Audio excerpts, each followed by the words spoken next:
ایک لڑکا جب 13 سال کا ہوا تو اس کے باپ نے اسے بلایا اور ایک پتا ہاتھ میں پکڑا کر بولا کہ جاؤ، ادھر ایک بہت دانا آدمی رہتا ہے، اس کی حکمت دنیا بھر میں مشہور ہے، اس کے پاس جا کر اس سے یہ سیکھو کہ خوشی کیا ہے اور کیسے اسے پایا جا سکتا ہے۔ وہ لڑکا پتے کو سمجھنا شروع ہوا۔ وہ کسی صحرا میں ایک محل کا پتہ تھا۔ لڑکا نکل کھڑا ہوا۔ وہ 40 دن مسلسل صحرا میں سفر کرتا رہا۔ آخر کار وہ اس پتے پر پہنچ گیا۔ اس نے دیکھا تو سامنے ایک بہت عالی شان وسیع و عریض محل بنا ہوا تھا۔ وہ محل کے اندر داخل ہوا تو دیکھا کہ ارد گرد جوک جوک در جوک لوگ جمع تھے۔ اس نے بالکل بھی یہ سب تصور نہیں کیا تھا۔ اس کا خیال تھا کہ اندر مکمل سناٹا ہوگا اور کوئی بوڑھا سا دانا بابا بیٹھا ہوگا جو اسے حکمت کی 2-4 باتیں بتا کر چلتا کرے گا۔ ادھر تو ماحول ہی الگ تھا۔ اتنے ڈھیر سارے لوگ اور میزوں پر تھال کے تھال بھرے پڑے تھے، اتنے لذیذ اور طرح طرح کے کھانے سجے تھے۔ اتنے میں وہ دانا آدمی آیا اور اس کو مخاطب کیا کہ تم ادھر نئے آئے ہو، کیا چاہیے؟ لڑکے نے ساری کہانی سنا دی کہ میرے باپ نے مجھے آپ کے پاس بھیجا ہے کہ میں خوشی کا مفہوم سیکھ کر واپس جاؤں۔ اس آدمی نے اسے بولا کہ دیکھ لو میرے کتنے مہمان آئے ہوئے ہیں، میرے پاس زیادہ وقت نہیں ہے، تم ایک چمچہ ادھر سے اٹھاؤ اور اس میں 2 قطرے زیتون کا تیل ڈالو، پھر وہ چمچہ اپنے سیدھے ہاتھ میں پکڑو۔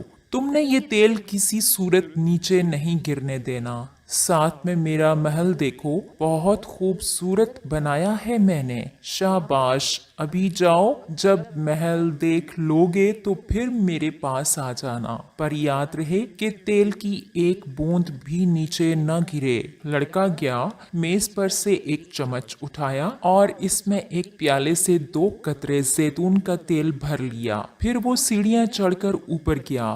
اتنی سیڑھیاں تھیں کہ ختم ہونے کا نام ہی نہیں لیتی تھیں۔ ہر منزل پر ایک زبردست منظر بنا ہوا تھا۔ لڑکا ادھر ادھر پھرتا رہا اور پھر واپس آ گیا۔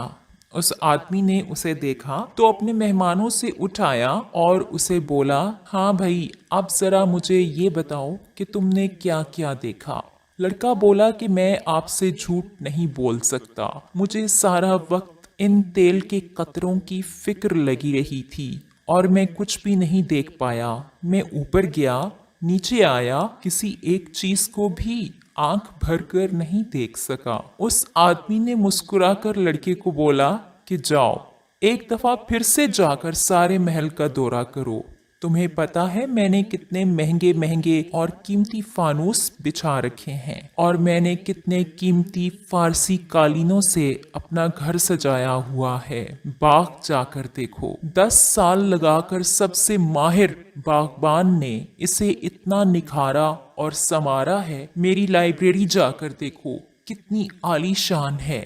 ادھر جو کتابیں میں نے جمع کی ہیں وہ دیکھو، کتنی قدیم اور قیمتی ہیں۔ جاؤ، شاباش۔ لڑکا ہاتھ میں چمچ پکڑ کر اس میں پھر سے 2 قطرے تیل ڈال کر چلا گیا۔ اس بار اس نے پورا محل بغور دیکھا اور حیران ہو گیا۔ جب واپس لوٹا تو اس دانا آدمی نے اس سے پوچھا کہ اب کی بار کیا دیکھ آئے ہو؟ لڑکے نے جواب دیا کہ میں نے دیکھا کہ کتنی بھانت بھانت کے پھول آپ کے باغ میں لگے ہیں، اتنے خوبصورت قالین، اتنے پیارے فانوس، میری تو آنکھیں حیران ہو گئیں۔ آپ نے واقعی بہت زبردست محل بنایا ہے۔ دانا آدمی نے پوچھا کہ چمچ کدھر ہے؟ اس لڑکے نے ہاتھ آگے کر کے دکھایا۔ دانا آدمی نے بولا، ذرا دیکھو اس میں اب تیل ہے۔ لڑکے نے دیکھا تو چمچ خالی تھا۔ وہ شرمندہ ہوا اور اس نے بولا کہ میں باقی سب کچھ دیکھ رہا تھا کیونکہ آپ نے بولا تھا کہ جا کر سب کچھ دیکھو۔ حکمت کے بادشاہ نے بولا کہ بیٹے، اب میری بات کو غور سے سمجھو کہ خوشی کیا ہے۔ تم جو اتنی دور سے میرے پاس یہ سبق سیکھنے آئے تھے کہ خوشی کا مفہوم کیا ہے، یہ ایک گہری بات ہے اور اسے سمجھانے کے لیے ہی میں نے تم سے یہ سب کچھ کروایا ہے۔ خوشی یہ ہے کہ اس چمچ سے ایک قطرہ بھی نیچے نہیں گرنا چاہیے، اور تم اس دوران جتنا کچھ دیکھ سکتے ہو اسے دیکھ بھی لو۔ تمہیں دونوں میں توازن برقرار رکھنا ہوگا، یہی زندگی کا مقصد ہے، اور جب انسان اس مقصد کو کافی حد تک پا لیتا ہے تو وہ خوش اور مطمئن رہتا ہے۔ اور کہانی میں اصل سبق یہی تھا کہ چمچ میں 2 قطرے تیل انسان کا ایمان ہے۔ اس ایمان کو خدا نے ہر انسان میں پرویا ہے۔ انسان دراصل سانچے ہیں، ہر سانچے میں یہ 2 قطرے ایمان کے پروئے گئے۔ جب ساری روحوں کو تخلیق کیا گیا، پھر رب نے سب کو اس دنیا کے امتحان میں ڈال دیا۔ اس دنیا کو خدا نے بہت حسین و جمیل بنایا تاکہ یہ ہماری آنکھیں حیران کر دے اور دل موہ لے۔ جب اس دنیا نے دل میں زیادہ گھر کر لیا تو ایمان کا بیڑا غرق ہو جائے گا، اور جب بھی ایمان نے دل میں زیادہ گھر کر لیا تو انسان اللہ کو مقرب ہو جائے گا۔ اللہ سے یہ مانگو کہ ایسی ہدایت دے کہ تم دنیا اور آخرت دونوں میں پرسکون زندگی بسر کر سکو۔